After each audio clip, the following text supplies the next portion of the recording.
You there! This is Dave and Jason. Hey! From DC On Screen. It's that time again. We need help from you to grow our show. But keep listening because there's something in it for you. Give us a 5-star written review on iTunes for a chance to win a free DC trade paperback, DVD, or Blu-ray valued at $15 or less. 1 in 10 will win. The winner will be randomly selected with a number generator on random.org and announced on one of our news episodes. It's pretty simple, really. Free stuff! Hooray! Anyway, yeah, seriously, do that. It helps us a lot. It's, so good. Anyway, sit back, enjoy this brand new episode of DC On Screen. Welcome into DC On Screen, episode 238. I am your host, David C. Robertson. This is my co-host, Jason Goss. Hey!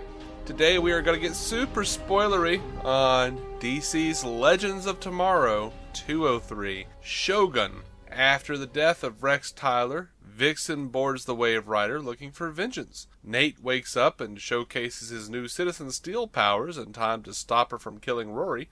Sara orders Ray to help Nate understand his new powers, but the session gets out of hand and the two go overboard, stranding themselves in feudal Japan. Sara convinces Vixen that no one on the ship killed Hourman, then hits the streets with Vixen and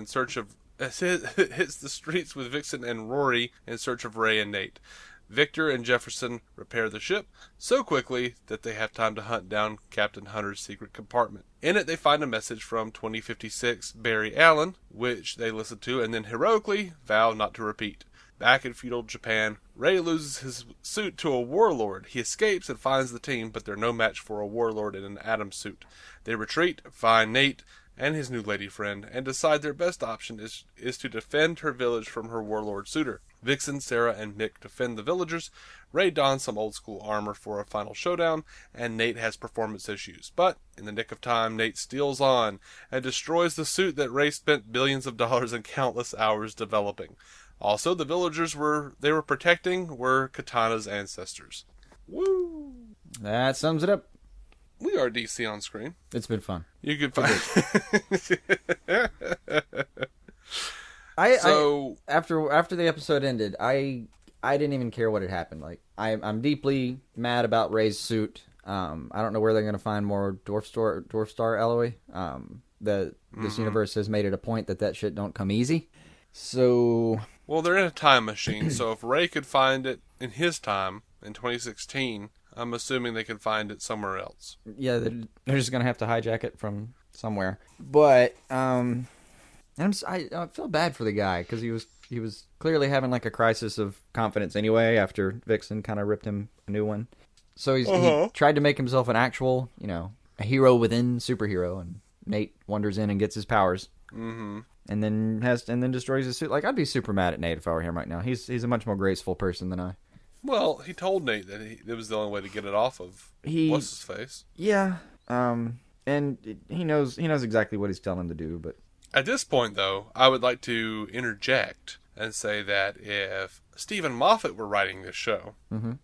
the point of him hitting that suit and it exploding would actually be found out to be the point where the Waverider goes back in time 2 seconds and, I don't know, beams a teleportation device onto the suit that makes it look like this blew up, but it actually just beamed aboard the Waverider in the next episode. Astronaut style, huh? Mm-hmm. Yeah, that'd be nice. Instead, you get the line of Roy's little training session with Steel was fun, but it gets very emotional. It's now I have to teach you to destroy the only thing that makes me a hero. Yes. Before storming off, which is hard to do in the middle of a field because you got to storm for several hundred feet. There's a lot of storming. But before that, Ray's version of training, and bear in mind we're talking about a super genius here, is to hit him with a stick. Thwack, thwack, thwack, thwack. Thwack, thwack, thwack. Yeah. Dun, dun, dun, dun, dun, dun, dun. With Ray, though, it's especially when he escapes they have him tied up. It's kind of good to know that just in normal Ray Palmer form, he's actually learning how to fight a little bit. I mean, yeah. He does escape 2 samurais. That's not nothing. It ain't nothing. And the way this episode started, I wondered how the hell they were going to get to feudal Japan. Why are we? What could possibly be back there for you guys? And sure enough, it's an accident. this is why you don't horseplay with new meta powers on a freaking time ship, guys. Like, where's the no horseplay sign? It was on that bulkhead that flew out into the ether. Thing, yeah. I did like like they poor would Sarah redesign coming back it. like, we're professionals. Well, kind of professionals. Yeah. But it did give it this, like, accidentally being in Japan for me made more sense than not accidentally. I didn't know how the hell they were going to get there, so an accident was kind of the best possible way. I was fine with it being an accident. What I was not fine with was that it was Katana's ancestors. That just seems like a bridge too far, especially since it was an accident. I'm like, oh, of course. And I hate that trope anyway. I hate it. Like, Quantum Leap maybe did that once or twice in the entire run of like 5 seasons. And here we are in Legends. They've already done it like 3 or 4 times. Where you name check somebody where you happen to be, like, wait a minute.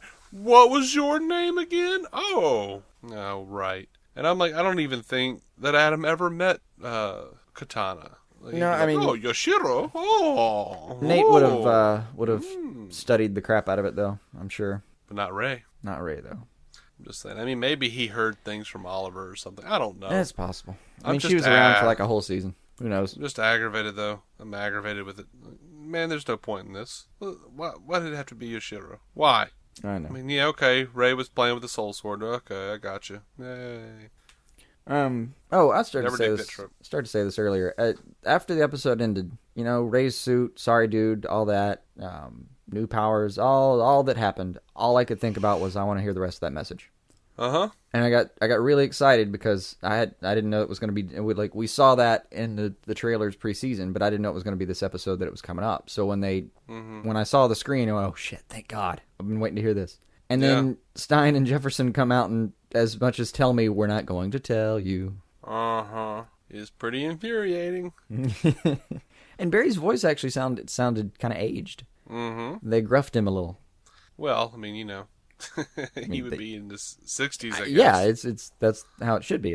I'm impressed they thought of the little detail there, Sure. Found myself thinking Nate was adorable with his newfound superpowers. I love that he loves being a superhero. Yeah. Liked his new swagger. Was a little taken aback by the fact that he pretty much fell in love with Masako like a day in. Like, I mean, guys are kind of like that sometimes. We're like, hey, baby. Truth. It's a lady taking care of me. The Nightingale syndrome. Yeah, let me get up on them tonsils. I mean, it's a guy and he's in a laying position and there's a woman there. I chose to... I kind of chose to believe that just Nate doesn't get out a lot. And a woman bathed him. Know that. So he's in love now. Like he's The woman has seen me naked and did not reject me. I shall die for her. He's Keaton from Multiplicity. She touched my peppy. Yeah. Yeah. We are that simple, though, sometimes. I think this woman might eventually have sex with me, therefore I will do anything in the world. Even stop the Shogun from marrying her. Yeah. I will bend time to my very will. Found myself really enjoying how Sarah deals with Vixen and Mick. Loved that. By the way, Vixen and Mick just all together was great. All together. Everything from their little showdown with at the beginning to... She asked him, what are you doing here? He says, I'm risking my life for 2 morons who fell out of a ship. Or, why? Because they do the same for me. Fantastic. I wondered, though, like, well, really, Nate? Do you know that? I mean, Ray, yeah, but Nate? Yeah, he probably would.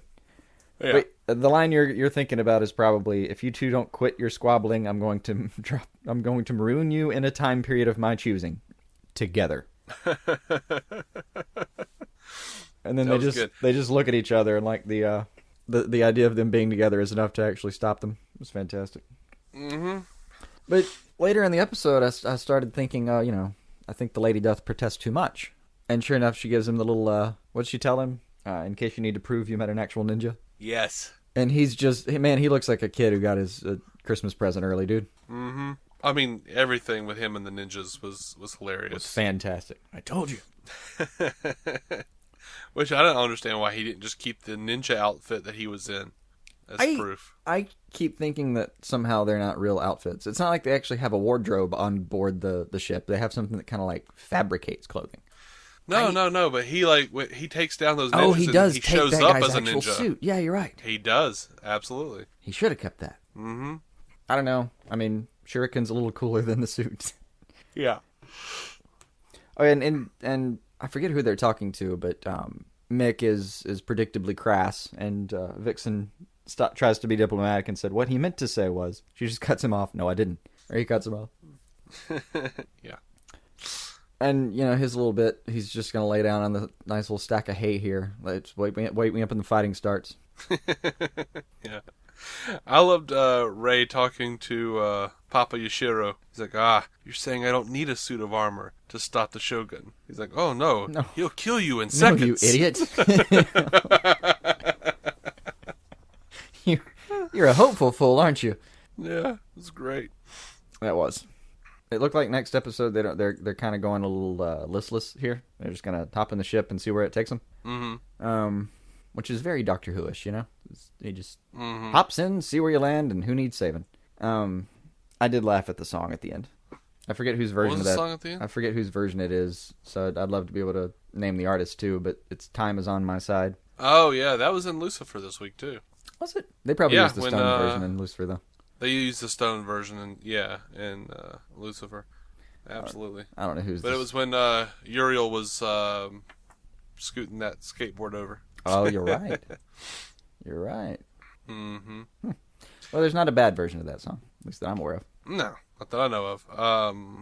I loved the Lost reference. If I've learned one thing from Lost, it's that you don't go opening hatches. That was great. Thank you, Jax. Yeah, that was. I don't know how much more I had though. Good episode though. Mm-hmm. It were. I don't have anything else on my notes either. Rip. Call it. Yeah. Still having fun. Want Rip back. That's all. That's my closing message. Still having fun. Kind of think I'm good with Rip being gone. I've had my time apart. I'd like him back now. I'm still enjoying the time away. Yeah. He's a little snide. Yeah, but I like it. He's wry, not snide. I'm interpreting it as wry, which makes it so much better. Okay. Let me have this, Dave. Yeah, alright. Alright, guys. Thank you so much for listening to DC On Screen. You can find every episode at dconscreen.com.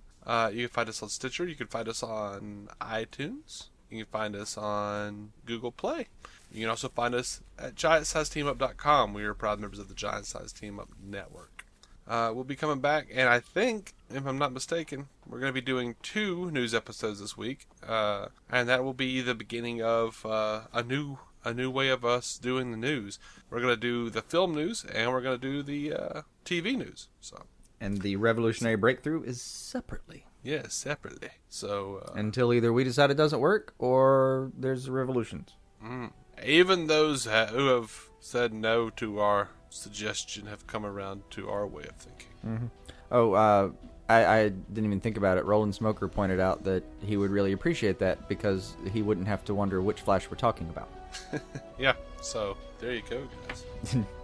That one didn't strike me, but good point. Mm-hmm. So anyway, guys, until then, keep some DC on your screen.